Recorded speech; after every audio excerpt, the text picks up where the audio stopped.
Generations to also be on Hedgehog Engine 2. It's on the original one, which then causes some like weird for like gameplay issues.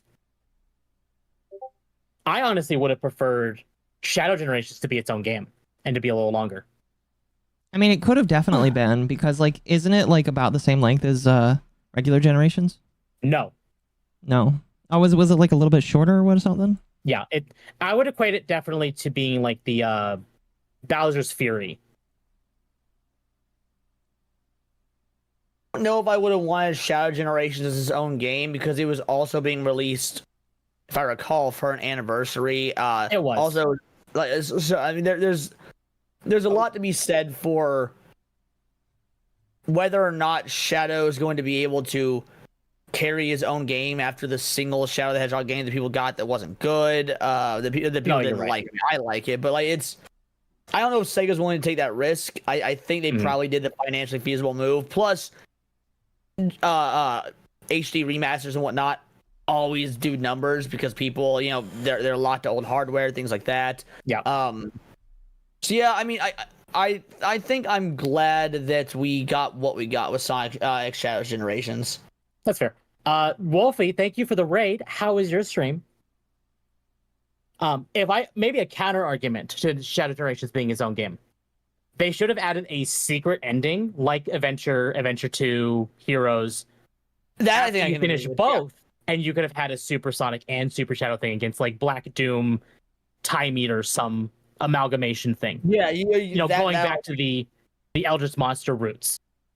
And also now, I haven't platinumed Shadow X Generations yet. Because I'm a trophy hunter. I love trophy hunting. But so many games came out around that time, so I kept going game to game. So that's what I'm still working on getting the plat for. That said, the trophies in that, while most of them are just carryovers from Sonic X Shadow Generations, the ones that are specific to Shadow Generations are very well done, well thought out trophies. So I can't wait to go back and redo it. Oh, good. So those watching Akko's stream, his stream is back up. Yes, Akko's stream is back up. Thank you, chat, for waiting for that. Yeah, it'll be under the same name, just with like a... I did change the name since the first part was just for... It was just mostly Nintendo, and now we're going to talk about Summer Games Fest. I'm trying to change the title, but like that YouTube is being stupid. So now that you're actually back, we can actually watch the Crossworlds trailer. Yep, I did take a snapshot of all the screenshots, and I sent them to the Knife Ear, so at least somebody has them saved. TSA, thank you for the sub. Oh, you know what, chat? Thank you for the reminder. Twitch button isn't working. Surprising, the Twitch button isn't working. All right. If you like the content I produce, I greatly appreciate leaving a like, subscribing, hitting the bell. For those who don't know, for anyone new around here, we're trying to hit 500 subs on YouTube.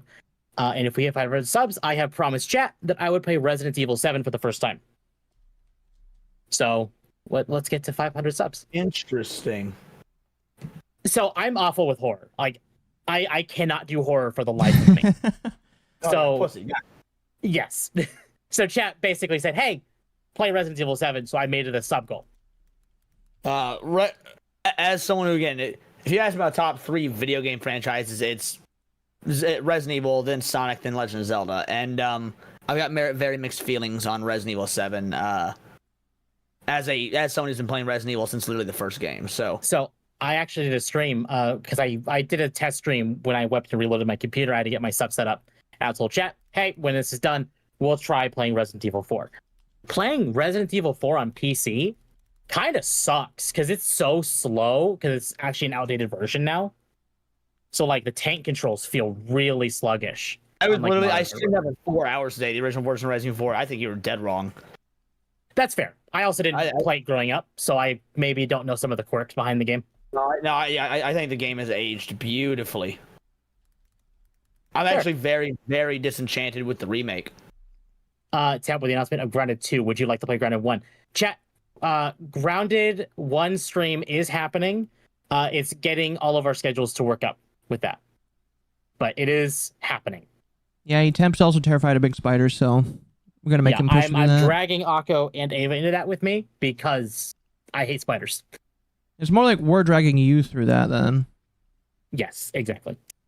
So how about we watch this trailer then? Let's go right ahead. Let's do it before my internet dies again, although it shouldn't for the rest of the night now. All right.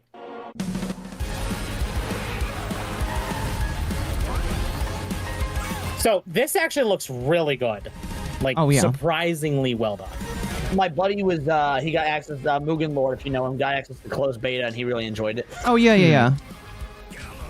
Here, let me turn Akko up now that Akko is back.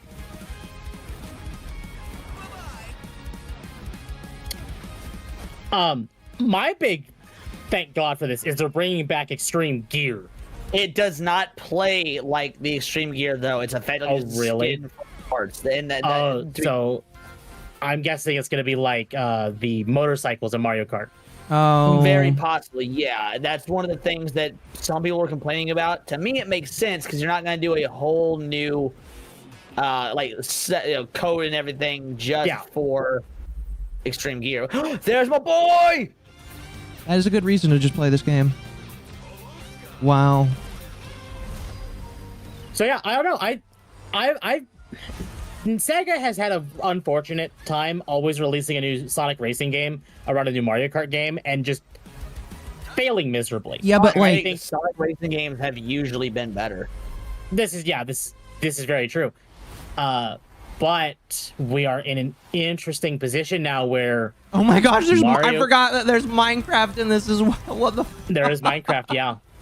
But we're in What? this position right now where Mario Kart World, whereas it's good, is $80 and locked to a specific hardware. Whereas Izuka came out on stage at Summer Game Fest and said, this is cross-platform. You can play on every platform with your friends. That's kind of funny. So, and he actually joked about it. He basically saying, and unlike other kart racing games, this one is crossplay. I love Nice. it. I gotta love it. So I mean, I'm gonna be getting this game. I'm very excited for it. How much is it? Did they say? So on Steam, because it's up for pre-order now, and if you pre-order it, you also get the Werehog as a racer, which is awesome. Mm-hmm. It is $70. It's $10, Which is not surprising. It's $10. not That's surprising pretty to good. me. The Digital Deluxe is $90, but that also comes with like the season pass, so all the other characters and more character packs. Like it's a lot of DLC for like down the line. Mm-hmm. It's not just what's like the release date? September 25th. Not bad. So we got 3 months till this game comes out. I will pick it up if more people pick it up. Like if it's just me thing, I'm not going to. No, I was already gonna get it, but I didn't know if I was gonna pre-order it. But if the pre-order comes with the Werehog, I'll probably end up doing the pre-order. In fact, I'll probably do Digital Deluxe because I'm gonna want all the DLC characters. Especially they do like, I saw there were Sonic Prime characters there at the very end. Let me see if I can bring up the pre-order thing. Actually, it's right here.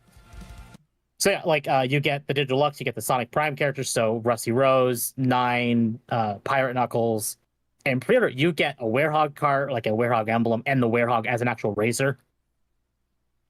My gosh, if their season pass is starting with Minecraft, what the fuck else is going to be in there? Because I know, like, it really feels like they're going the Smash route with this. Yeah, no, 100%. Like, I'm just sitting here, like, if they've got access to Microsoft's list of stuff.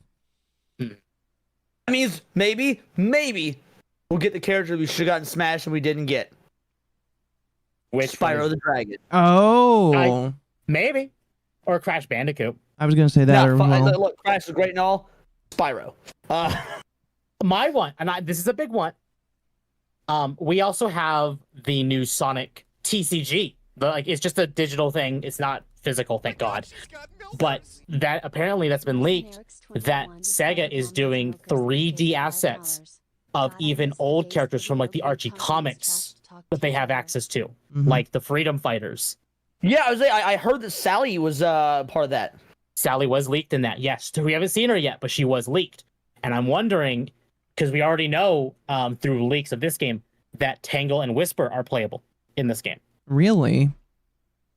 And I expect eventually Surge and Kit will be as well, and maybe Starline. If that's the case, maybe there'll be DLC. Wait, did you say Scourge? No, Surge. The Scourge Surge's Scourge replacement. is owned by Tim Penders. He's never coming back. Like, okay, Surge, my bad. Don't get me started on Scourge. That one bothers me.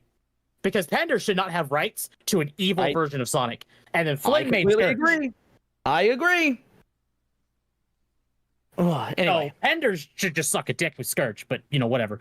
I agree. Fucking sick. Anyway, Ken Penders is all that is wrong in the Sonic world. No, but like he's a good chunk of it. He's a good chunk of it. So another content creator I watch, Gamers Joint, basically made a post, and this is why we're not gonna go through the whole thing because there's very little here that we actually honestly care about.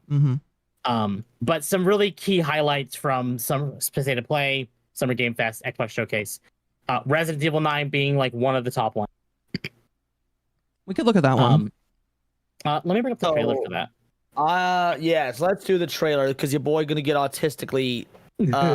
Hell yeah! Here. They like brought out Lady Dimitrescu's voice actor to help show it off. The amount of cock teasing they did during Summer Game Fest for that really upset me. Because it was funny, but during the second bit where she's like, where the creator is like, and you'll see it eventually. We're just not ready to show it yet, but you'll see it. And then it was just at the end of the show, and it's like,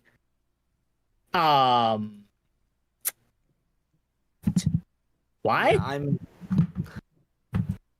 likely mature. Likely mature. So when this trailer first started, because I saw this was the FBI, and yes, at first I thought this was Control 2. A lot of people thought this was the upcoming X-Files game. Also fair. So I wasn't actually certain this was Resident Evil, and then as we got to a point, they do some shitty stuff. I'm gonna point it out. Probably, it's here. It's with Grace. When you see her face, it actually looks like the RE4 remake art style, which is what really clued me onto this was Resident Evil. I mean, every Resident Evil game since Resident Evil 7 has been in the reach for the Moon engine, but so is Monster Hunter, Devil May Cry. It's Capcom's new proprietary engine, so yeah. I know some people have a problem with Grace being the main character, and I don't think she is. I think she's going to be in. I'll let you go ahead. She's the main character. She's 100% going to be the main character. She's the daughter of Alyssa Ashcroft. Now, the problem with this, I said problem. I don't mind Grace being the main character. I don't have anything against Grace. I have a problem with a lot of what this trailer does, what it means for the series, what it means for the lore, things like that.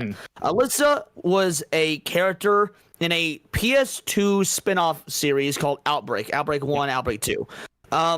The state of those games canon has always been debated. Even Capcom has never really made it clear. Here we are 25 years or whatever later, what the canon is for those games, because there's two of them, they got multiple endings, stuff like that. So digging back in the vault to make your new main character the daughter of a character from a spin-off series that's canon status was debated, I already think is a bit too nostalgia baity. But then they do some even worse shit as the trailer goes on. Okay, fair. The reason I was thinking that is her personality just doesn't fit that protagonist feel. Yeah. So I saw your video. You were talking with Mizu, I believe, about it, and I completely agree that it felt really off.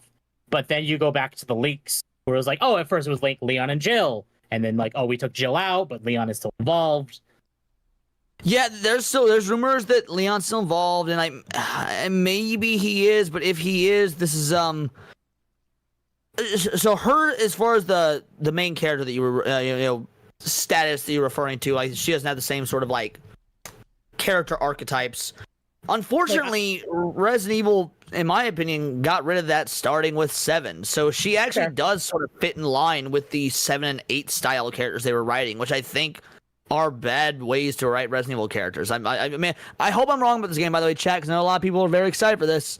But, and I want to be wrong, because I want to be excited. It's my favorite franchise. But, yeah, I don't like the character writing in 7 and 8, and it looks like they're going along with that same trend in 9, and it's unfortunate, but maybe I'm wrong. Well, with the leaks basically saying that 9... So if you want to count Leon's thing, and now I'm not a Resident Evil nerd. I've been definitely trying to keep more up with it lately. But basically saying that this game would be the finale of the trilogy that started with 2 and then 4, And so we were like, well, why not 6? But people are saying that this would continue the story from 4. Which I'm like, that's weird. Well, and if that's true, that's just another problem I have, because it for those of you that don't know, it's not really a spoiler because this happened in 1998 in game universe and like 1999 in the real world. Raccoon City gets destroyed. Okay, we all know that. That's in this fucking trailer. So you're telling me we've had all these other games, and it turns out there's remnants of Raccoon City. You're telling me it wasn't completely wiped off the map despite previous games, and at the very least insinuating that there's literally nothing of Raccoon City left, that even the demolition of Raccoon City by the American government was entirely covered up to where people thought it was like a nuclear reactor meltdown, things like that. So you're telling me all these years later there's remnants of Raccoon City, in fact a large remnant of Raccoon City, and we're just now coming back here 25 years later again? This fucking just reeks of desperation and nostalgia bait, because it took us this long to come back to Raccoon. It's not like you're just pulling this out of your ass. You never had plans for this. This wasn't. It bothers me. Mm-hmm. You tell me, Jill, Chris, Leon, Barry, none of them ever mentioned the remnants of Raccoon City and all their previous adventures up to this point. Mm-hmm. It's their city where they were cops, where they're the ones that exposed this nightmare, and it turns out part of the city is actually still standing. What? No, that doesn't make a lot of sense. I agree. A theory that I maybe came up with is because I kind of read up on Resident Evil 6 specifically, because the president in that died, but he was the father of Ashley. No, the president in 6 is the next president. Okay. The president in 6 is not President Graham. It is his successor. Okay, understood. Well, now that changes my theory, but the theory I had was, maybe after he died, maybe Ashley kind of started training with Leon or another group, to kind of, because, that's insinuated in the remake of 4, and that's another problem I have with the remake of 4, is that they make Ashley, like, again, I don't have an issue with strong female characters because Resident Evil's always had those. Jill, Claire, Ada, the list goes on, Rebecca, Sheva, like, they're always great.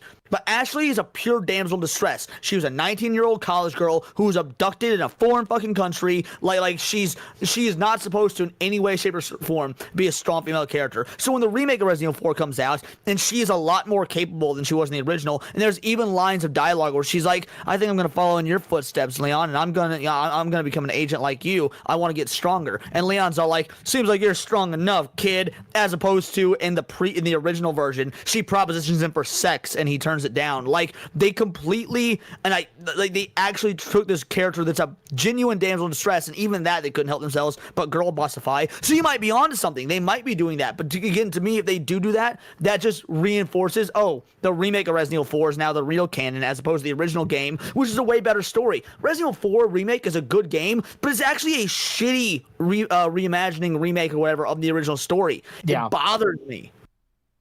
It reminds me of the Final Fantasy VII Remake and Rebirth. They're great games. They're great stories, but they have problems compared to the original. Exactly. I that's a great comparison. Also, I'm listening. I'm just looking for my ponytail. No, you're good. Well, we'll continue the trailer so Akko can see it. No, I can see it, yeah. What you asked for yesterday, it'll be ready in 3. No, 2 days, tops. Put a hold on that for now. We found another body. One that exhibits the same pathology as the others we've been investigating. Now, I need a good technical analyst on this. Okay.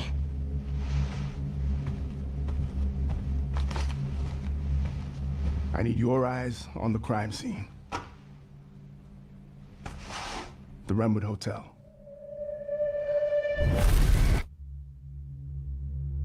I know that's where your mother was murdered. So that's what's interesting. So they say, I think maybe like a minute later, that this is it's been 8 years since Alyssa died. Mm-hmm. Right. But which means what the one of the endings where her and her crew make it out of Raccoon City alive is the canon ending, quote unquote. Well, Right. there also is there's a newspaper in 7 that's written by Alyssa Ashcroft, which would imply that she was alive at that time. Well, 7 takes place in, I believe, 2015. Okay, so if that is the case, that would be So yeah, hypothetically, Alyssa would have died 2 years after Resident Evil 7, if I remember the year Resident Evil 7 takes place incorrectly. Yeah. So this is a pretty large jump, especially from 8, which we know Chris is being a bit of a douche and kind of following Chris in completely out of character. Chris, I hate Chris. Chris is following in Wesker's footsteps, which doesn't make sense. He's. Oh, I'm very upset with how they handled Chris in 8. That is not how Chris would act. It almost makes me wonder if maybe they're gonna go on the route of like, this is like evil clone, kind of like how maybe some Batman comics would handle it. I mean, but I would prefer. Here's my ponytail. I would prefer that to this actually being Chris and him being this much of a fucking out of character asshole out of nowhere. I mean, that's how they could tie Leon in, and basically saying like he's been investigating why Chris has been so whacked out. Well, also, Resident Evil 7, the ending of Resident Evil 7 made this big deal about a company called Blue Umbrella, which we've got almost no information on, wasn't really followed up on much in 8, and now you're telling us that, what's this game got to do with Blue Umbrella? Or are you just going to leave that plot thread hanging, like you did with several other plot threads in other games? So there definitely is like some weird plot holes here. It's weird. I hope they explain some of it. Because, they have a chance here to, cleanly, cohesively explain some of these things if they do it right. But it's very possible this could be an RE6 situation where it's like they're just kind of mixing every plot line together, and if they're also tying it to 4, so then you have the parasites from 4, the mushrooms from 7 and 8, the T virus potentially in this. Like, it feels like there might be too much going on. Well, it also, I'll wait till the trailer's over. We'll keep going. Okay. Because what I'm going to say hasn't been shown yet. Alyssa died 8 years ago. Perhaps it's time for you to face the past. Very mean of a black man to say that to her. Grace.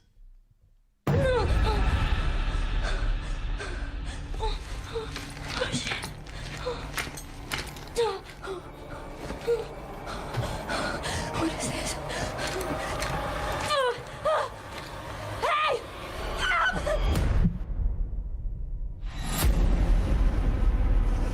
Stay close.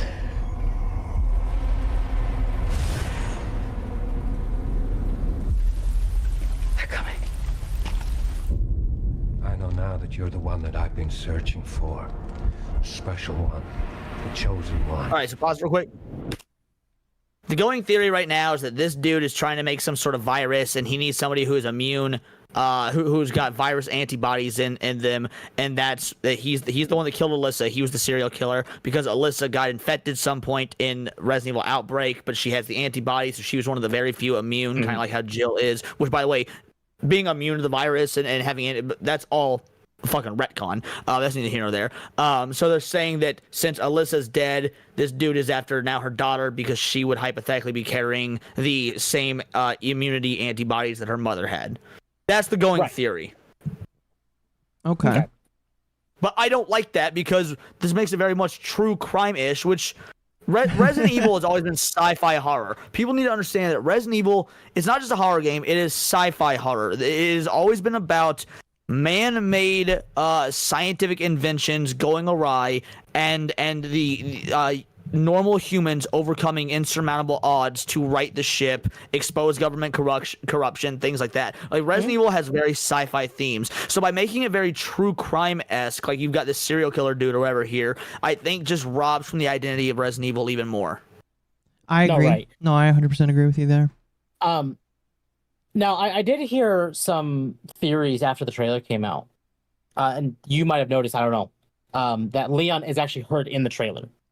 Yes, he is heard in the trailer. I'm calling into question how much the game he'll actually be involved in because Chris was in the final scene of 7, and he's in 10% of 8. So it seems like when they use the legacy characters as of late, they're using them less and less. So like Leon is my favorite character besides Jill. Like Leon and Jill are my top 2 favorites. And I thought we were gonna get Leon and Jill together in this game. They've never been in a game together before. That's what I've been wanting like since the 90s. We're still never gotten it. So I was like, well, if Leon's in this trailer, that's all well and good, but are they just going to treat him like they did Chris in the previous 2 games, where he's got a grand total of 30 minutes of screen time between the 2, and that's it? He's just there, again, for nostalgia bait? Which, there is a lot of nostalgia bait in this trailer. Like, don't get me wrong, a lot, like, the second I saw... Perfect frame. All of this Raccoon City is still around after it was fucking wiped from the map. Like, Leon has a line of dialogue that literally says they wiped Raccoon City from the map. Now we've got a fucking skyline of it still around 30 years later? Are you fucking kidding me? Well, and this also calls into question. And maybe, you know, the whole... Because how zombie apocalypses are depicted is like, at least in media, is once one starts, that's it. But if the entire city wasn't wiped out, how much of the T-virus still remains? Well, so Resident Evil's done a very good job of answering this. So after they wiped out Raccoon City, there were like previous scientists, developers, people that worked for Umbrella that had access to the virus, that skipped town, that got out early, that sold the virus on the black market, stuff like that. And the reason that the viral outbreaks have never gone worldwide is because they've very sparingly been used. Sometimes you've got scientists that'll sell it to a terrorist group on the black market, and the terrorist group will like release it into a city or on a tanker ship or whatnot. And you've got the Biohazard Security Assessment Agency gets sent in, they clean that shit up, they quarantine it, it's done. Like the American government, and not just the American government, the United Nations has a biohazard basically SWAT team that Chris and Jill helped found, and they go in, they take care of this shit. So there's a reason the virus outbreaks have very rarely, have never gone global. Like they actually covered their bases with that shit in the early days of the series. Okay. So maybe they'll explain this, maybe they won't. They might clarify. I think some people were saying it was like, one was like a thermobaric bomb, one was saying nuclear bomb. Yeah, it was thermal. So it was originally assumed it was a nuke, although admittedly the games never said, or if they did say it got retconned. But yeah, they retconned it to be a thermobaric bomb. Again, okay, fair enough. So it wasn't a nuke. Even so, you're telling me that we're just now figuring out that raccoons still got it's too convenient. Exactly. And all of a sudden we're hearing like Neo Umbrella. We're hearing, you know, Chris is kind of following in Wesker's footsteps. And now we see Raccoon City is still standing. It just feels like they don't have any original ideas for the next game, so they're just going to fall back on something where it's just like, maybe, potentially could still be around. It's like, logically, if you did it the right way, no, it shouldn't be. So it does kind of seem... And you know what? I don't know. They could surprise us. They could be like... maybe this is just a dream. Well, it could also be a simulation. Remember, it's like, if this is how far in the future with all the technology that Resident Evil has, this could all just literally be a simulation. I'm gonna be honest, it's a pretty poor simulation for a city that got bombed. Well, fair, but if it's a simulation, they can I don't know why I would simulate a bombed city. I'm just gonna be real with you. To make it seem real. Fair enough, I guess.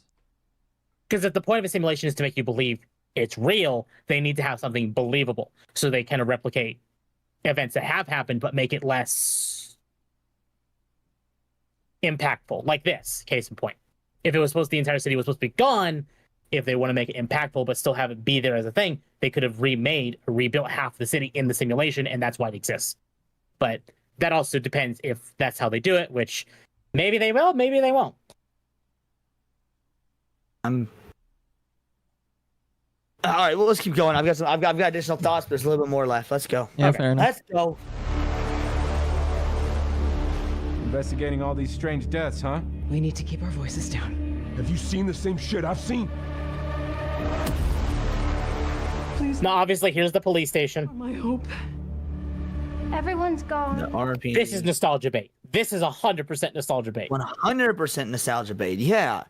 Like, you just gave us the Resident Evil 2 remake, which is fine. It's not bad. It's fine. It's the best of the 3. You gave us Resident Evil 3 remake, and it sucked. Everyone hated it. Like, fucking universally, everyone hated it.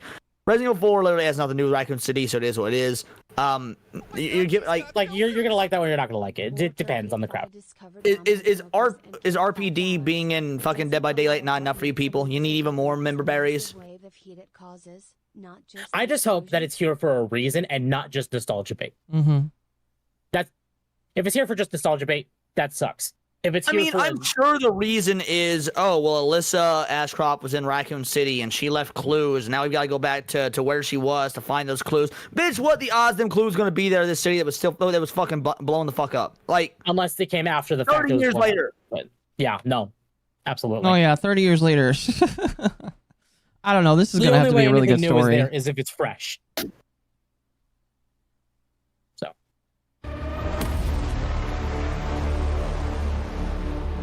Stay away from that!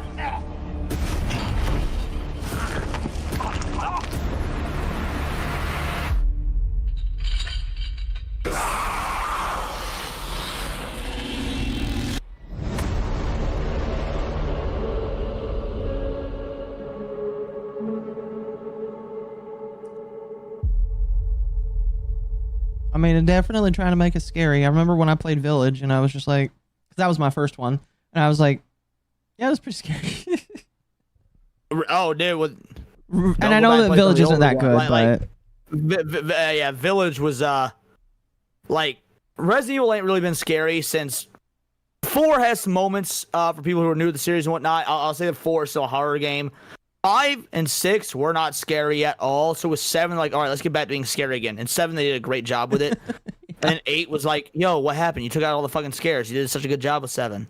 I will totally admit, I think someone in chat, a long time ago, gifted Akko Ares 5. And I bought it in the intention of, hey, it's a co-op game. Let's utilize the co-op bit and let's do that. Let's play it together. Me and Cinnamere, I know Akko knows Cinny. I don't know if you do or not, Tim. No, I do. Me and Cinny have streamed Resident Evil 5 together on her channel many times. Like I think we've beaten it on her channel together twice over the course of like 5-6 streams. It's not scary at all. Resident Evil 5 is not. Resident Evil 5 does a great job of telling a Resident Evil story that wraps up with the like. You could technically have ended Resident Evil after 5. It ends the story that they started with Resident Evil 1. But it's just not a horror game. It's pretty much just an action game at that point. But like it's a great Resident Evil story, but a terrible Resident Evil game in practice in terms of being horror. But yeah, if you don't do horror stuff, either of you, play Resident Evil 5. It's not scary at all. Oh, I'm fine with horror. It's just like once the initial moment passes, I get used to it, and it's just like, okay, this ain't scary anymore. Okay. I'm gonna give you an idea of how awful I am with horror. I bought Resident Evil 2 remake. I made it into the gas station. And I saw there was a zombie. I knew he was going to jump up. I knew everything was going to happen. He did it. I still jumped, turned off the game, and refunded it.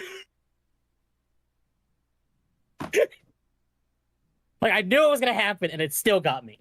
Damn. That's how bad I am with it. Horror is my favorite genre of video games. Horrors and technical fighters. I was like, oh, damn, that's some bitch-made shit. Like, horror is my fucking thing. So, yeah. So yeah, that's the RE9 trailer. I mean, I understand why people are excited. I'm definitely more excited now. I know one theory people have had that is interesting, and I think that might be part of the reason why they brought Raccoon City back, is kind of mixing the idea of like, what about like the monsters, like Mr. X, Nemesis, whatever, mixing that abomination with potential radiation from whatever bomb was dropped and creating another really awful like monster like that. I going full Godzilla with it, and like there were some interesting monsters like that thing that was crawling on the wall and the surging shadows or whatnot. And like again, I'm interested from a horror perspective of how this game's gonna be. I don't want horror at the expense of 30 years of lore. No, yeah, absolutely. No, I can agree with that. Yeah. Because Resident Evil is a very lore-heavy franchise. If you follow it, it's like deep. So if they, I could do a dissertation on it. I could right now. I could go to college and be the very first doctor of Resident Evil. And I've such the way people get autistically obsessed with certain subjects. Like I can understand because that's the way I am with Resident Evil. I could it is my favorite video game franchise of all time. And I mean, I could make probably an entire Resident Evil exclusive channel, but I'm worried. I've been worried ever since 7. I like 7, but 7 was a bit of a departure. And then 8, I feel like didn't do it justice for the change of direction. 9 now seems directionless, and I'm. Yep. Now they nervous. have said, I think this is just leaks and not directly Capcom, maybe. Basically saying that 9 is going to be a bit more of a gameplay departure from even 8. But we don't know if that's like third person, What's that first supposed person. to mean? That's the thing, is like, where are you taking that? And Okay. even some people, some leaks have said they're going the open world route like Monster Hunter with this, which is like, why?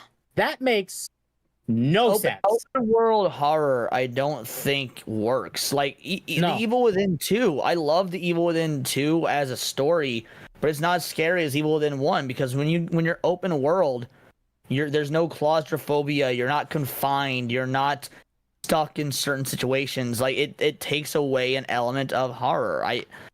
I'm not saying they don't exist, but I've never played a good open world horror game. No, absolutely. That succeeds at being scary. It might be a fun game, but I've never seen one succeed at actually being scary.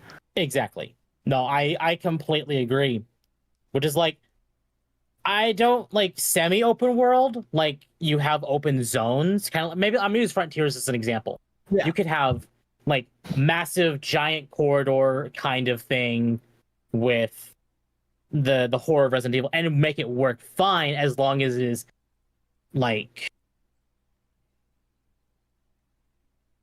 grounded within what makes it a horror game.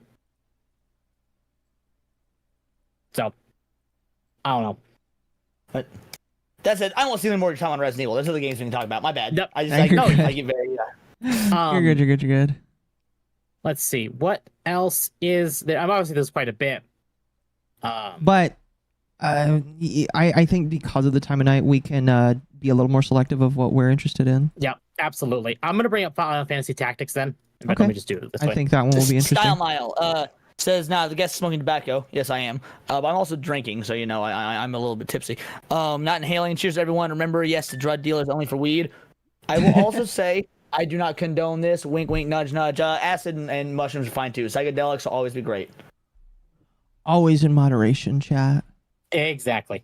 Always in moderation. Agreed.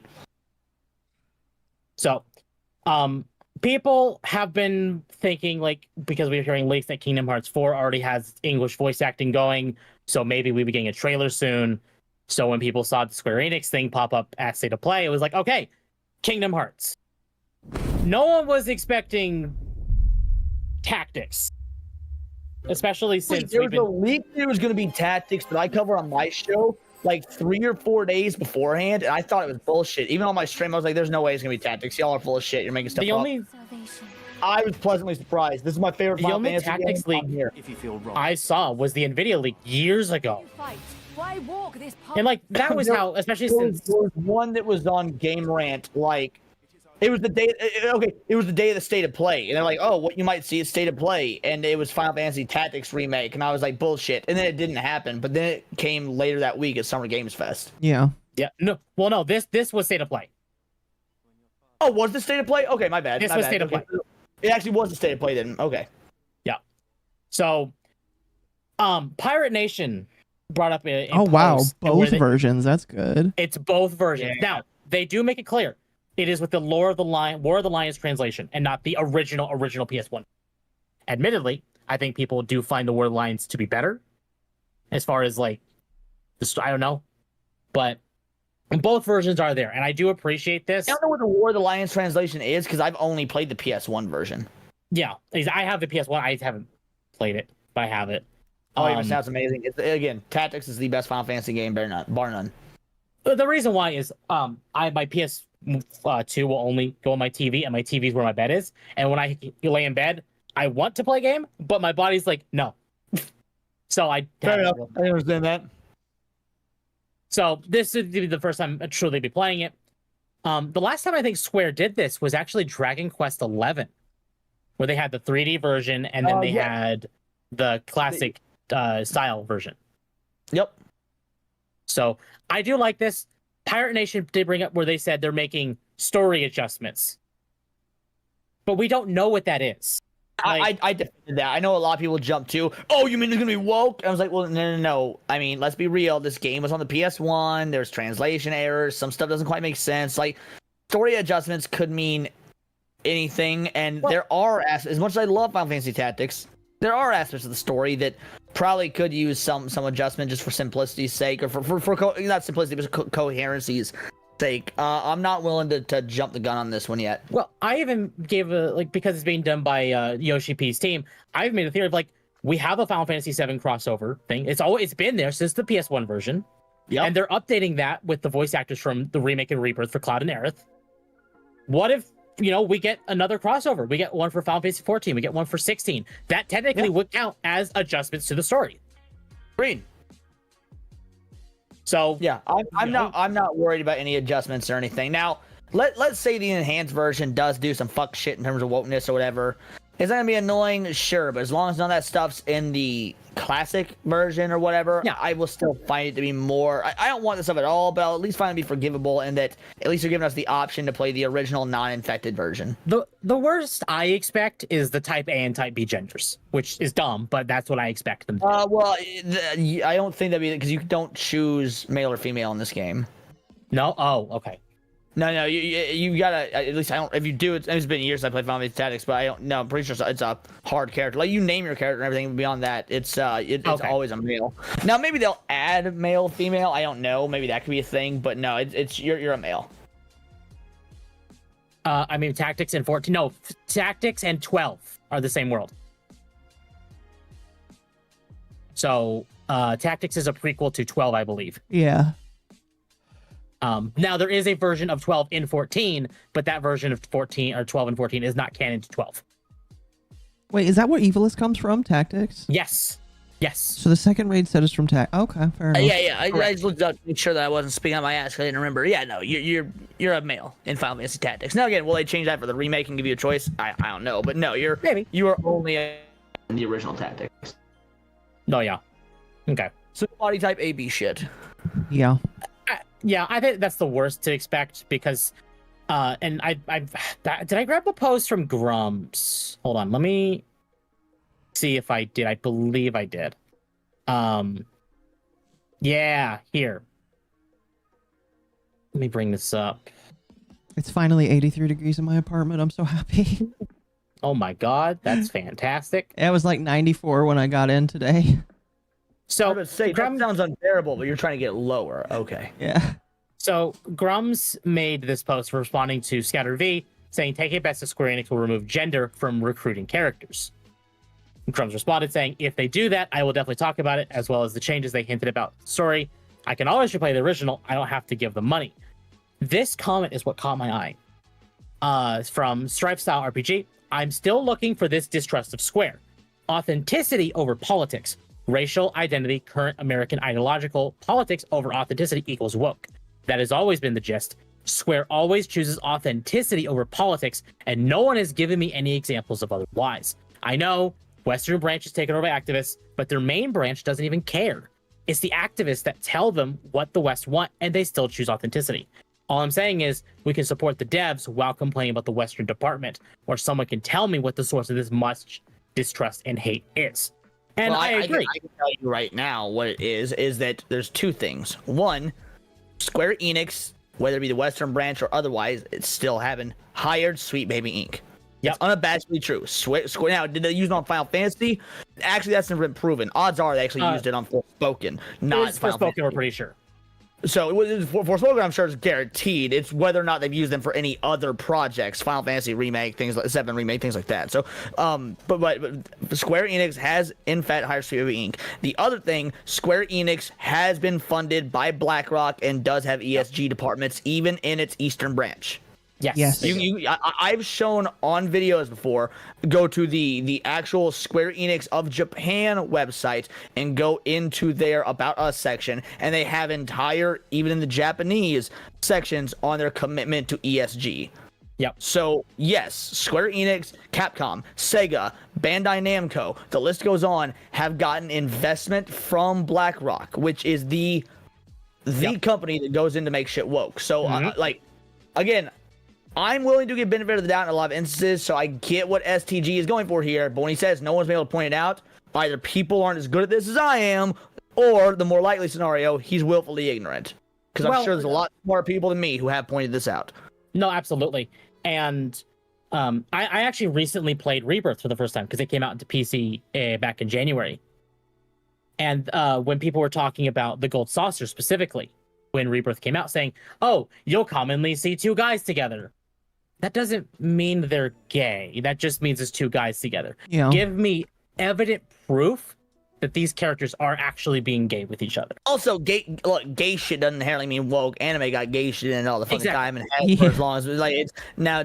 Are you putting gay shit in there to send a message, or just because you like homo shit? Like to me, and that's what this guy's trying to say, and I agree with that on the surface. It's the under the surface stuff where he's like, "Oh, show me XYZ." Well, okay. Look at the Sweet Baby website where they listed Square Enix as clients. Look at the Japanese website where they say they are full of where they invest in ESG. Look at the BlackRock investment pages where it shows they invested in Square Enix. That should be enough for you. You can't say it's authenticity. Once you've got investment from BlackRock, that's no longer authentic. You're not authentically creating shit. You're taking investment firms from a politically aligned company. Mm-hmm. 100%. I think the only time I think Square has actively made anything that could be considered woke in like the main story aspect, which is where people really kind of have a problem with this stuff, is 16 with the guy who is Bahamut. Like, he is actively gay. But and guess what? I defend Square Enix on that because they stood on business. Why? Fucking unlike Insomniac Spider-Man, where the Middle East, Saudi Arabia, and all them were like, "Yo, get this homo shit out of the game, or you can't release it here." And Insomniac was like, "Here's a master, no blue cheese on the salad," and they fucking took out all the gay shit and they gave a Saudi Arabian version. When Saudi Arabia told Square Enix, "Take your gay shit out of here, you can't have the game," Square Enix said, "Go fuck yourselves." So you know what? At least you're standing up for what you believe in more than capitulating to where gay shit's not okay. You know what? I got respect for that at least. I agree. And that's the thing too, is 16, it's gay character. There's like what, one, maybe two scenes in the entire game where he's being gay with his lover. The other time, he's being a absolute badass. I mean, you can't be the host of Bahamut and a Dragoon and not be a total badass. I mean, you can. It's just people will be upset if you're not. Fair point. But when it comes to the main story of this stuff, Square has not given me besides maybe Dawn Trail, but I think that's more activist garbage and less ESG for the sake of it, where they've done something to absolutely destroy the story to push that agenda.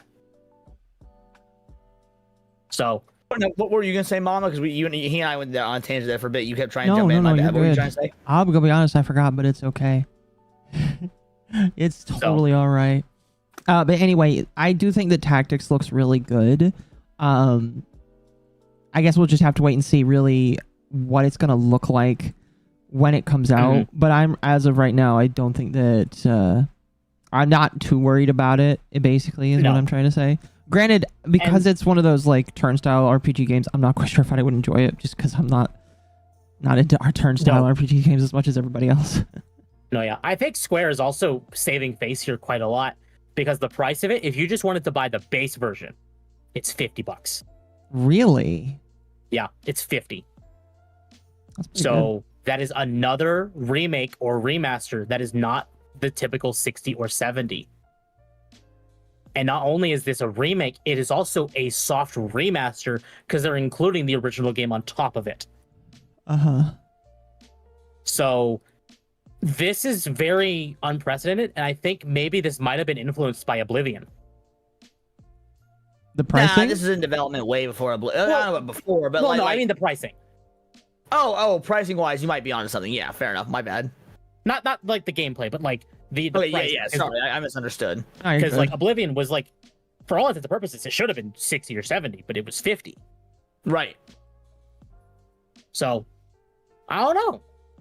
I mean, there's definitely potential here. I need to see more proof of what these story adjustments are before screaming to the streets, it's woke. Because it's probably, in the grand scheme of things, not. I don't think it will be. I mean, if I'm wrong, but I don't think I will be. Now they did actually post the actors list. Ben Starr is playing one of the main characters in this. Of course. They have the actor for Urian Jay from Final Fantasy XIV as another character. The actor for Noah from Xenoblade Chronicles 3 is playing a main character in this. Okay. So this Tactics remaster or remake is a full-on British cast again. So there's definitely a continued trend here of British actors, probably because they're not SAG. Yeah, I would agree with you there. The only two actors in this that are not SAG or not British are the actors for Cloud and Aerith, because they're American. That's their remake actors, correct? Yeah, remake and rebirth. So it's probably in a contract, because they probably signed a whole contract for the trilogy, and then the actor for Cloud probably signed a further contract for probably this and Kingdom Hearts 4.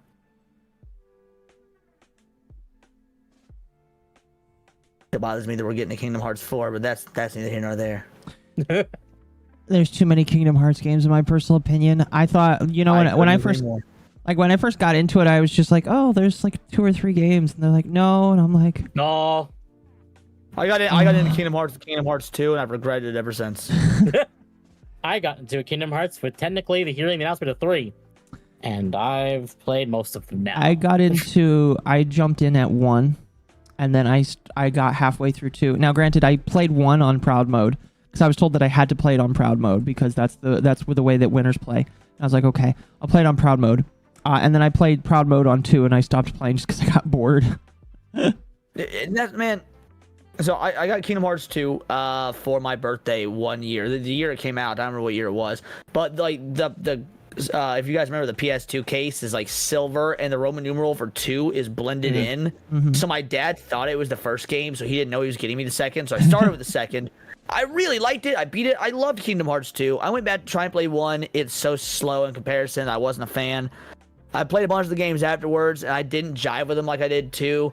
Kingdom Hearts 3 finally came out after we waited 13 fucking years for it, and it was the biggest letdown of probably any game I've literally ever played in my entire life. Mm-hmm.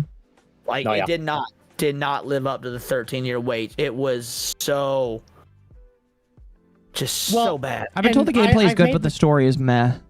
I've made the theory with a whole bunch of other people who played the Kingdom Hearts series, like I have, and this I feel like 3 is a case of Disney touched where the sun don't shine a little too much, because 3 really was all Square Enix. Tetsuya Nomura like literally said himself that he got pissed off at the development, so he did like the reason that he didn't bring back Final Fantasy characters because he got pissed off at Square Enix, some internal people at Square Enix, and Disney. Like, there's only 8 Disney worlds, which is the least we've ever seen in a mainline Kingdom Hearts game. There should have been so much more. That's why so many of us play these games, is for the Disney crossover. Like, I'm the first one to hate on Disney. I'm a mad Disney hater, but aside from the way they fucked up the Frozen level, I don't think they had much of a hand in anything else in terms of the bad stuff with it. Mm-hmm.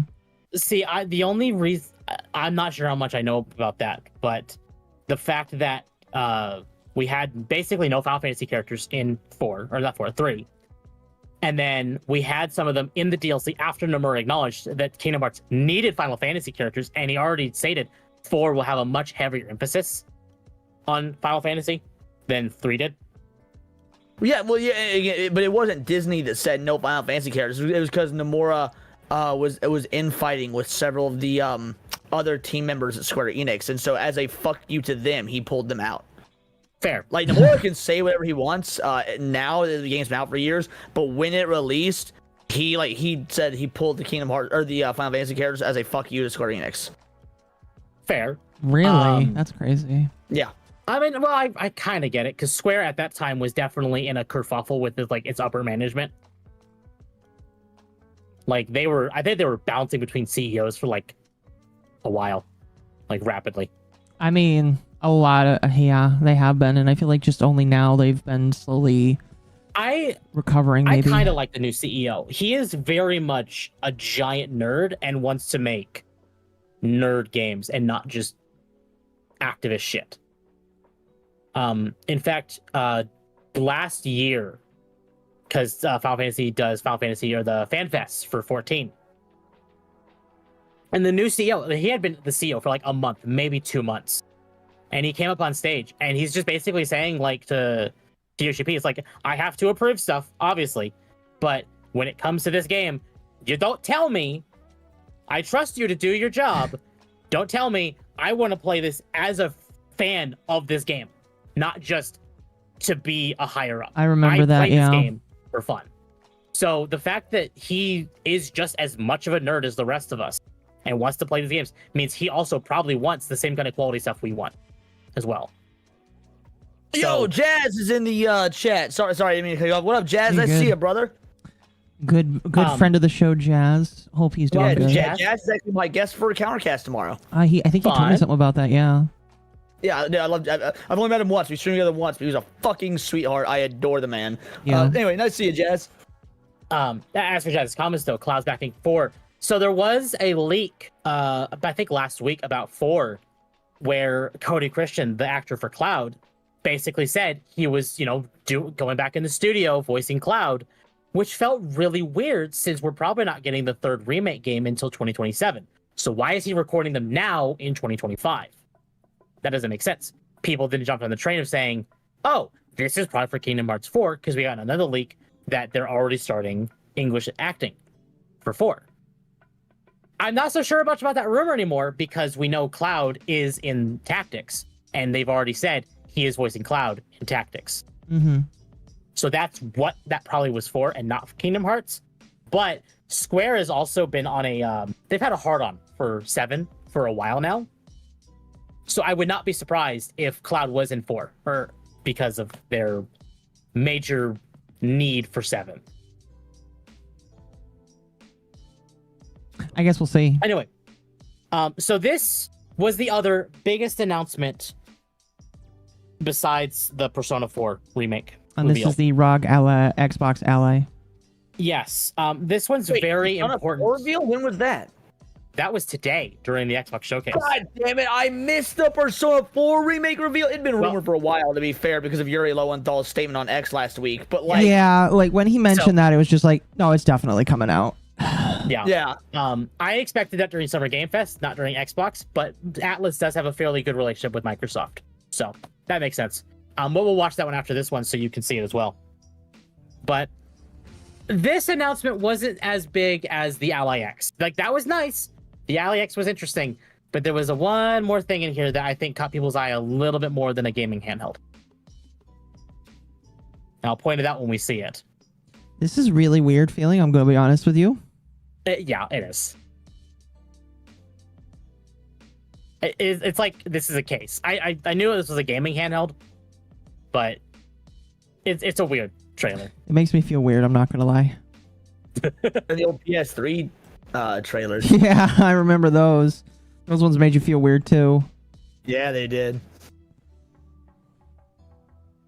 I'll be real. I give so little fucks about Xbox. Them putting out a gaming, I was like, I couldn't care less about a gaming handheld from Xbox. So this was it. This was the what was in this trailer. That Silk Song was the primary game in this trailer, and there was a bit in there, like they were talking about it, bit where they said what is shown during this presentation will be out by Q4 2025. It's still not a date, man. You know it. Well, I hate to break it to you, but what that means, Akko, is holiday season, so they're I going to know. buy it for their kids. For Christmas. I know. What I'm saying is that it's still copium that we're going to see Silk Song.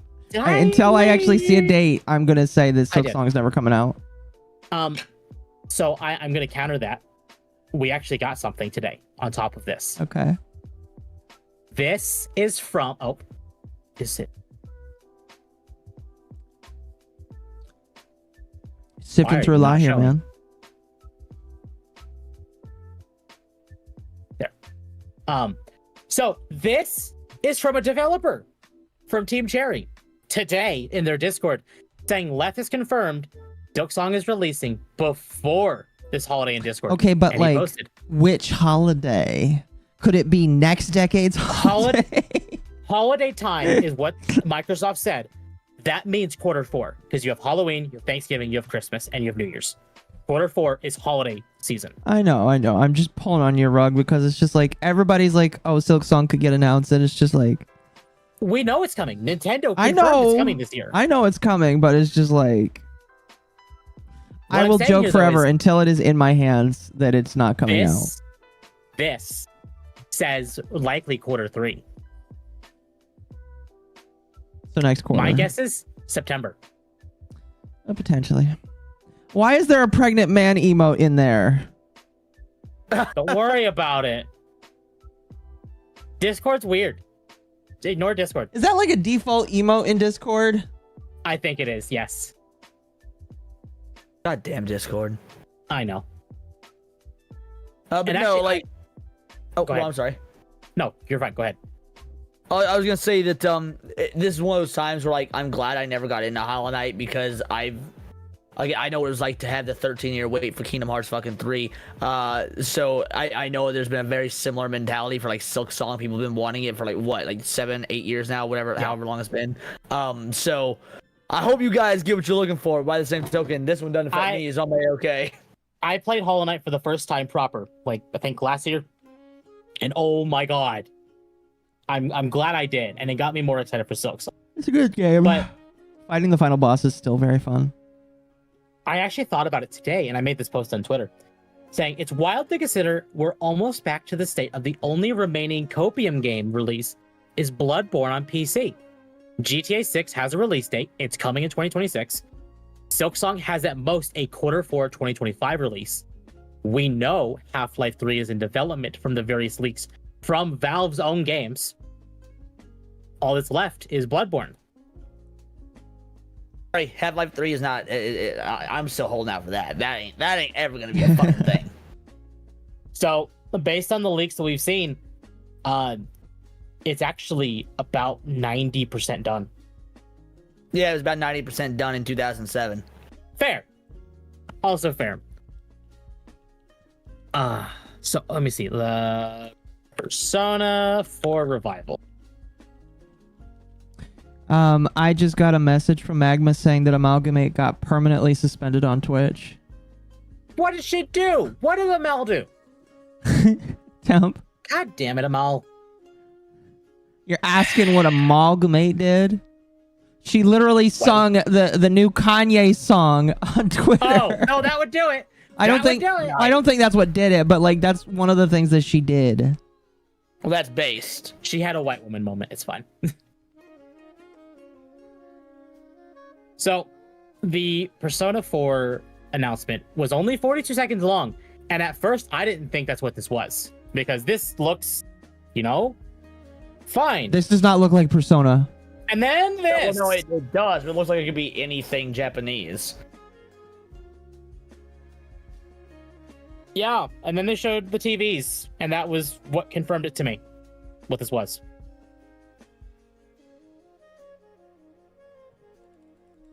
There it is. Oh, that looks good. That is all the gameplay that we are shown. That is it. Isn't it But- available now?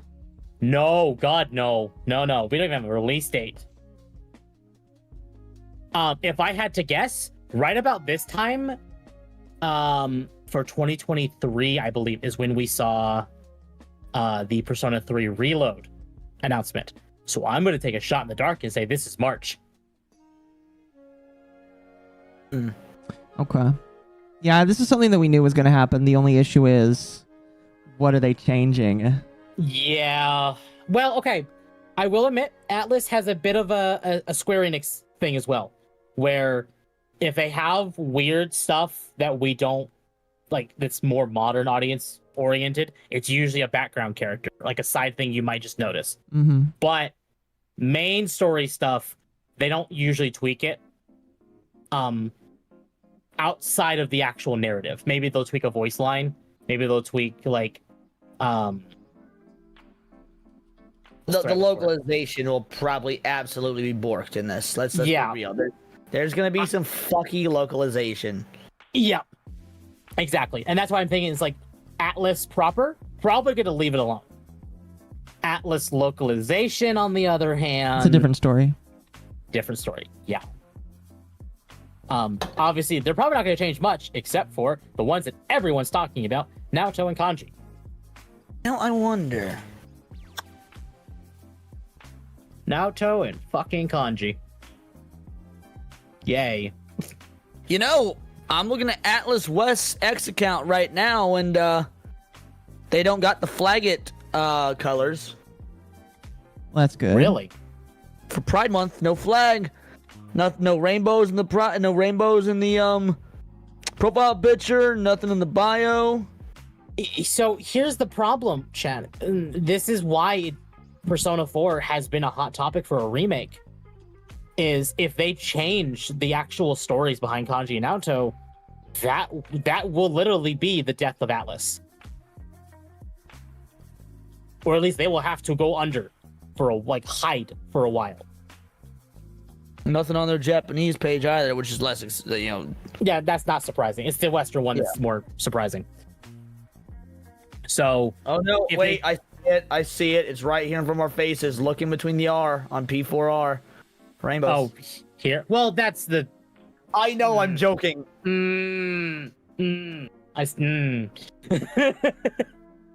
But yeah, I don't know. Changing Kanji and Naoto would detrimentally ruin the story. And Atlas probably knows that. So they're in a bit of a tight spot. Do they appease the activists? Or they keep the story the exact same? Wait, what do you mean? Kanji's already gay, isn't he? No, he's just fruity.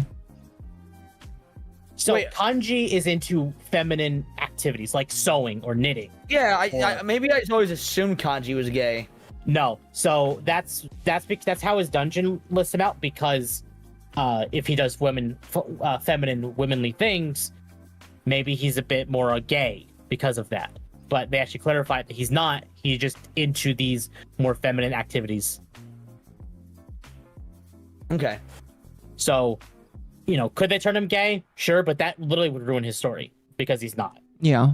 Because knitting's not Naoto's the gay. Exactly. But Naoto's the bit of the hotter topic, because her whole point is she wants, the dungeon was. Have Have a good night, Wolfsbane. Oh yeah, have a good night, Wolfbane. I mean, we're gonna end probably in the next 30 minutes or so anyway, just because it's getting late. Yeah, and I got work tomorrow. I know. I'm sorry, we've rambled. No, it's good. That's fantastic. I hope you guys have enjoyed each other's company. So. Absolutely.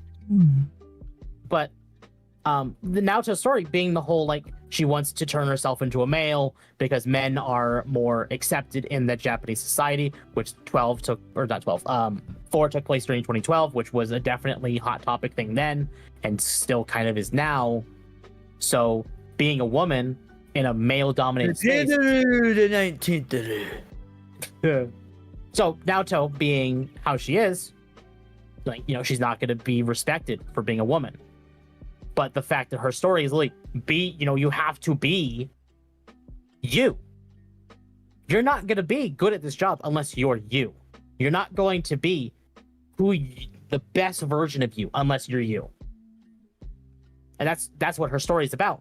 So if they just double down and make Kanji gay, that ruins his story. They double down and make Naoto trans, that ruins her story.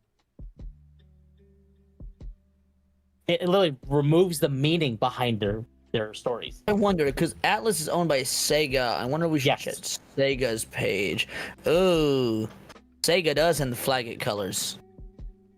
Yeah, Sega's just kind of been like that for a while, even though. Yeah, I know. Yeah, and that's what makes it hard being a Sonic fan, but I will probably still keep buying Sonic games. And I'll probably end up buying Revival when it comes out day one. I mean, I didn't buy P3 day one, mainly because of, at the time it came out, I wasn't near as financially secure as I am now, though. I probably would have otherwise, so. No, yeah, absolutely. So, I mean, I bought Reload because Persona 3 is my favorite of the modern Persona games. His 3 story is fantastic. I would actually say 4 is my least favorite of the 3. Between 3, 4, and 5, 4 is probably my least favorite as well, but they're all good. Like none of them are bad. 3 was probably my favorite until Persona 5 Royal came out. Like, I liked base 3 better than base 5, but I think 5 Royal is the best. That's what was hard for me. I liked 3 more because 4 is a bit more oddly grounded and it kind of hits harder. But at the same time, 5 also hits the same notes just as well. So it's like you could flip-flop them and they could be just as good as each other. 4 is great, but 4 is also like, it has its moments of like, this doesn't feel like realistic in a way. Because at least 3 and 4 had the moments of this could actually be real. Yeah, I guess 5 doesn't really. I don't know. I don't necessarily want that sort of thing out of. I was gonna say Persona, but most JRPGs anyway. I looked at JRPGs and most Japanese games as a sort of like wild sort of impossibility, like truly pure escapism. And then the thing that 5 did that I guess it didn't do, base 5 didn't do that. I know 4 did. I don't know if 3 did or not, but I think 3 did it. You can hang out with your friends and companions and teammates in group settings. Yeah, and then I think 3 did that too. 5 was only one-on-one, and like so you don't get the same sort of team dynamic. But then 5 Royal came out, and 5 they added the darts, like the group hangout spots, and like it very much reinforced like, oh, you're a cohesive team now, things like that out in the real world, as opposed to everything just being one-on-one. Because like you could hang out with Yusuke solo or Ryuji solo or whatever, but you never see Ryuji and Yusuke hanging out together, or An and Makoto. And so being able to get everyone together in 5 is like, finally, yes. And that pushed over the edge for 3 for me. No, 4 is the only one where, if I recall, the only one that doesn't punish you for being a cheating piece of shit. Blue circle No, emoji. 5 definitely. All the bitches. Green circle emoji. Sent $5 for more So hats. in the same Quick vein, question before wrapping the up. Jack and devs Dexter actually are allowed to responded clank. to the Persona 4 reveal. I'm gonna bring this up. And said, hello, this is Wada from P Studio. We are very pleased to announce the release of Persona 4 Revival. We look forward to sharing even more information in due time. Persona 4 has spawned numerous spin-off works, including the TV anime, Arena Ultimax, and Dancing All Night, and is a special title that has been a part of Atlas for many years and holds a special place in my heart. We are currently working on this project with all of our passion and love. We are confident this will be a fresh and surprising product for both newcomers and longtime fans, and we look forward to sharing it with you all. Additionally, we are actively preparing for the future development of the Persona series as a studio. So, flat out confirming here, once Revival is done, it is all hands on deck for 6. I'm gonna be real. I actually assumed 6 had been in the works for a while now. The fact that I mean, maybe it's been in pre-production with a skeleton crew up to this point, but I don't know. I'm I have a feeling it's much farther. Because it means that 6 isn't as far along as I'd fucking hoped it was. Well, that's what we assume about Kingdom Hearts 4, and apparently 4 is much farther along. I have a feeling these remakes are being done by a B team, and that is the majority of the other team on 6, because they can use a lot of the assets from 5 and now 3 for this. That's an interesting theory. I like that.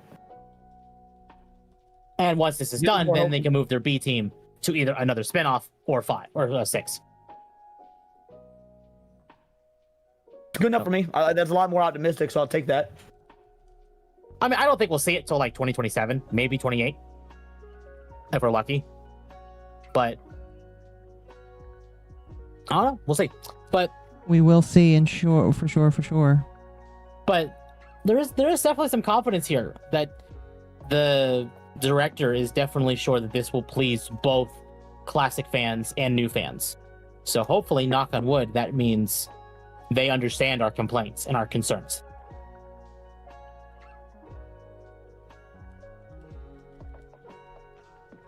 I'm there for it. I'll be getting P4R. Yeah. Yeah, so will I. Yeah. I think, unless you've got one more big trailer, that we should start wrapping up, because we do have super chats to get through as well. No, you're good. We can do super chats. Alrighty. Like I said, Chad, again, thank you for being here tonight. It has been amazing. I'm going to read the super chats from the last stream that I did not get a chance to read, and then we'll go through the ones that we've had here.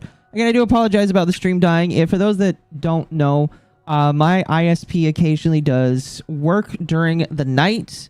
They don't tell you that you're going to do work now during the night. However, to be fair, I'm probably the only guy in the middle of my city that needs the internet right at midnight when they are unplugging and plugging it back in. So I can get mad, but they do it at the time where literally I'm the only one that cares about it. So I can only get so upset. But I do appreciate everybody being here tonight.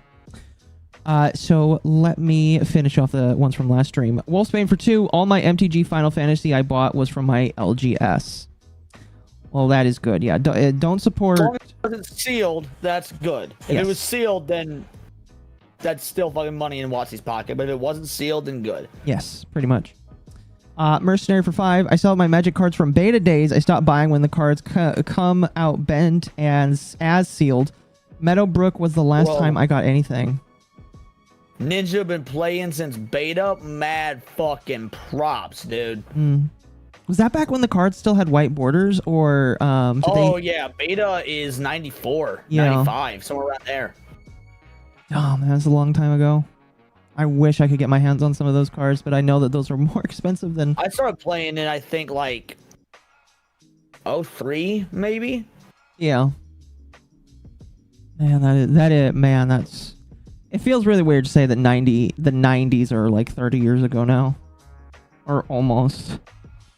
Almost 40 years. 35 years was 90, was 95, it was 90. Yeah. And I feel old, and I'm not even that old. I'm still in my 20s, and that still makes me feel old. I'm in my 31st birthday is next month. Oh, nice. Let's see here. For Mercenary for 2, for Tanga lost my trust went after side scrollers. Yeah, you don't go after side scrollers.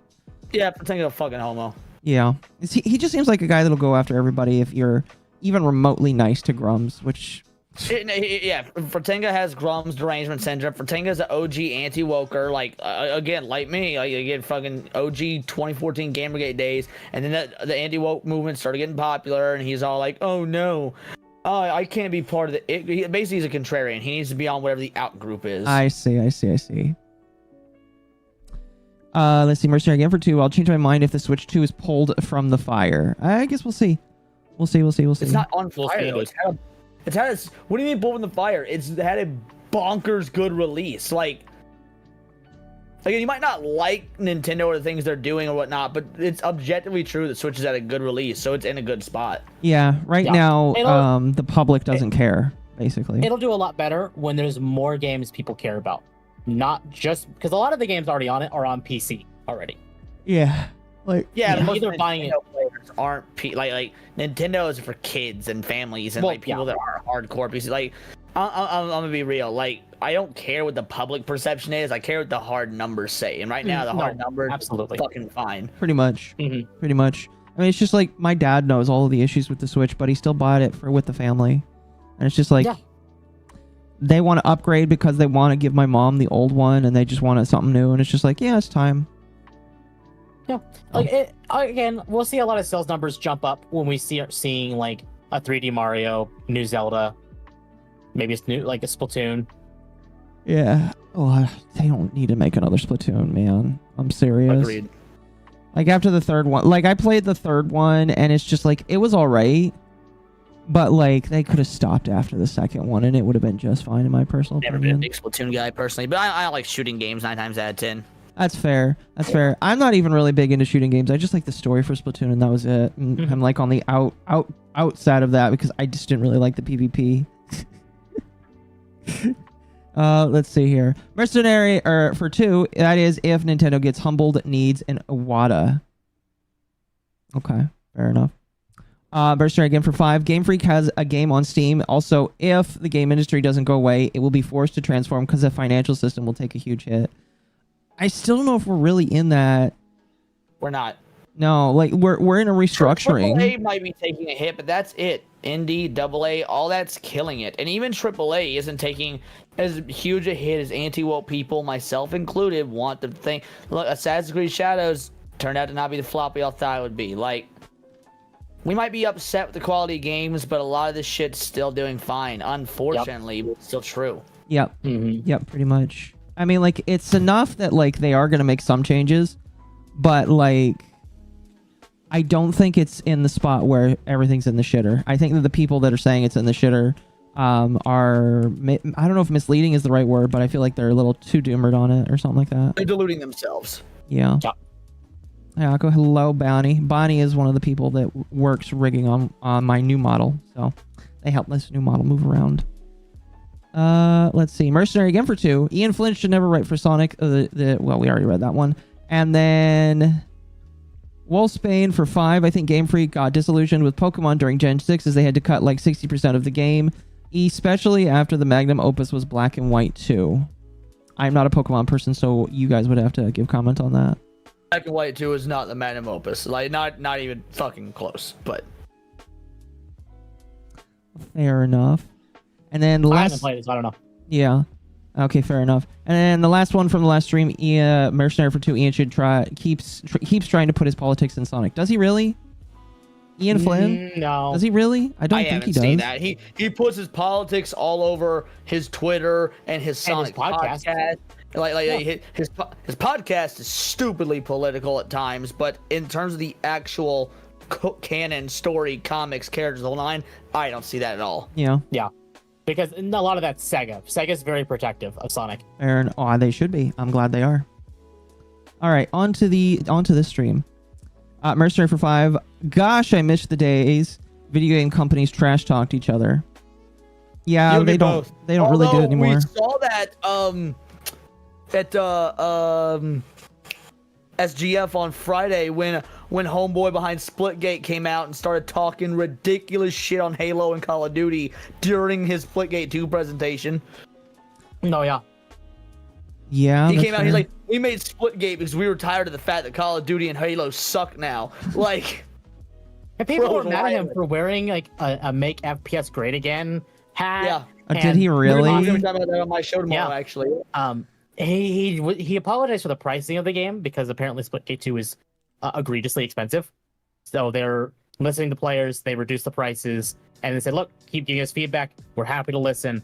But he did not budge on the hat, which I don't care. Homo ass Paul Tassi wrote an entire ass article yesterday, all of say spaghetti that he didn't apologize for the hat. Yeah, we were covering that Paul on Tassi. That's Paul Tassi. Yeah, Paul Tassi is just like a dick sucker for Bungie. Paul Tassi is such a bitch. Yeah. Yeah, he is. I can't say anything good about him, unfortunately, because I don't really care because he's a journalist, but yeah, I don't like him one bit. Mercenary again for 2. I blame Archie for office politics with Penders. No. You guys would know more than I do. Again, what did that say? I blame Archie for office politics with Penders. I'm gonna blame Sega more. So when the lawsuit was happening, Sega believed that they were in such a good position that Penders would just lose automatically. So they didn't even bring evidence to the court. So Penders won because that was on Archie, not Sega. So Archie is still a comic book company, and Archie needed to have their contracts in line to show that he was work for hire and not a direct employee. And they didn't have the contracts, and then they went to a second hearing, which they displayed the contracts, but Penders said they photoshopped those. They forged his signature that it's not true, and it became a their word against his sort of thing. It actually, if I recall, because it was their word against his, it got settled out of court, and they gave him basically his way. Yeah, that's which dumb. in turn turned Sonic from the competent franchise it was to the literal shit show it was for like 15 years. Yeah, it was rough. Mm-hmm. Let's see here. War Turkey iffy for 5. Doesn't a lot of what makes a nuke so deadly is the massive wave of heat it causes, not just the explosion?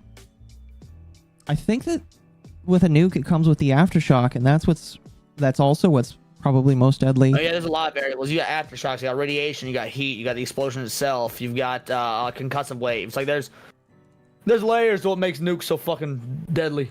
But All explosions are deadly. Gas explosions, fucking hand grenades with a shrapnel. Your best bet to living a long and happy life is just don't get caught up in an explosion. Pretty much stay away from a city. Don't talk to pretty women at the club. Stay away from LA. Yeah, especially stay from and LA. Chirac. Oh, yes. Let's see. Eric Jenkins for $4.99. MommaOcco tax. And Leon, I'm not gonna say it, but you know what I want to call you. Do you know what he wants to call us all? I don't think Temp you? knows. Well, yes, I'm pretty sure I do. I yeah. don't know, but I'm ignorant. Monkey. Oh. That's yeah. Eric Jenkins calls everyone. He's a black dude, but he calls everyone, regardless of their race, monkeys. I see. I see. I am to him. I am to quote him, an albino monkey. Fair enough. Fair enough. And then lastly, Sly for 5. Quick question before wrapping up: Jack and Daxter or Ratchet and Clank? I'm a Ratchet and Clank Ratchet guy. and Clank. Jack and Daxter. Jack and Daxter is my favorite PS2 franchise. Like PS2 exclusive franchise. Jack and Daxter. I love Ratchet and Clank. I do. But god damn, I love Jack and Daxter, and it's a damn shame Naughty Dog's in the position it's in, because I would love a revival of Jack and Daxter, but I don't trust Naughty Dog. I don't trust Naughty Dog because they've become the Marvel machine. But if Sony were to ever give us the Ratchet and Clank collection or the future collection on Steam, day one, I'd be there. You think so? Absolutely. Fair Ratchet enough. and Clank has, it may be simple, silly storytelling, but they're really good. They're great games.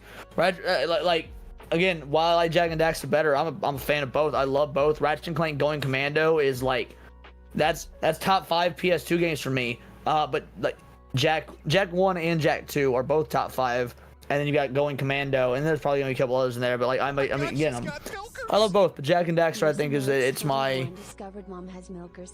I think it tells a bit better stories, and it's less about the gunplay and more about other mechanical things that I just like a little bit more. But yeah, I love both. Yeah. Fair enough. Fair enough. We did just get one more, and then I'm gonna cap it off, chat. So if you keep sending them, you might just don't send them anymore, because we're gonna end off here. And then I'm gonna raid Celeste, because Medicare looks like he's pretty much done. So he started and stopped in the middle of my stream, which is kind of funny. When we raid Celeste, she is the nice Christian, so don't go screaming in her chat. 'Cause she's cool, she's chill. But lastly, Mercenary for 5 says, I'm originally from LA, and you have to understand, to see live streams of Randy's Donuts with all the writers that was near where I used to live. Yeah, that's definitely really crazy. Have you seen any of the riots going on, Leon? I'm curious. Oh, dude, I don't know if we're gonna talk about it on my show or not, but I watched a lot of the footage last night and earlier today. Yeah. And notice how there's all the bricks set up. Are you hoping that the people are wanting the Marines now? It's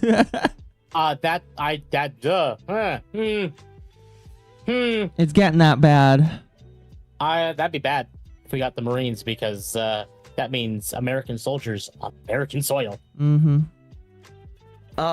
I think we should just sort of excommunicate California. Just build a wall around it. We don't even really need that shit. Hollywood sucks nowadays anyway. They're shitting on the streets. You take a wrong one step barefoot and you've got fucking AIDS because of the dirty ass needles and shit. Just we don't even need that state. Mm-hmm. I mean, I could say that we could deal without Chicago too, but that's neither here nor there. Anyway, chat, thank you so much for coming around tonight, and Leon, thank you as well for coming around. I deeply appreciate it. Would you like to shout yourself out? If you want me around, let me know. Yeah, for sure. Would you like to shout yourself out before we let people go? Yeah, by all means, go over to my channel, Words of Paradise. I know my name's Leon. I don't like the stuff on the screen, but like my channel is Words of Paradise. I cover pop culture through a political lens, anime, movies, music, Magic the Gathering, video games, the whole nine. I cover everything. Just whatever's interesting to me at the time. I do live streams multiple times a week. MommaOcco's been on several. Hopefully Tampa will be on some pretty soon as well. And then tomorrow is my Monday show, my panel show. Is at 6:00 p.m. Central Standard Time, 7 o'clock Eastern. That is 4 o'clock avocado time. And yeah, just I would love it if you guys showed up. We have a good time. We're unfiltered. We say the F word that rhymes with maggot a lot. And we're just riding this wave till YouTube eventually kicks us off. So There you go. that's me. Thank you so much. Yeah, for sure, for sure. And as always, chat, you know where you can find Temp as well. Help him get to 500 so that he can play Scary Game. Yep, chat again. Join the Discord. Follow me on YouTube. Trying to hit 500 subs. Promise to play Resident Evil 7 for the first time with that. So if you want to get me there and see me absolutely shit my pants at horror, there you go. Well, there you go. All right, I'm gonna raid out to Celeste over on YouTube and Twitch now. Oh, on Twitch? Okay, so Both then of I them. will probably raid. Have a good night, chat. We will see you I'll leave you on Wednesday.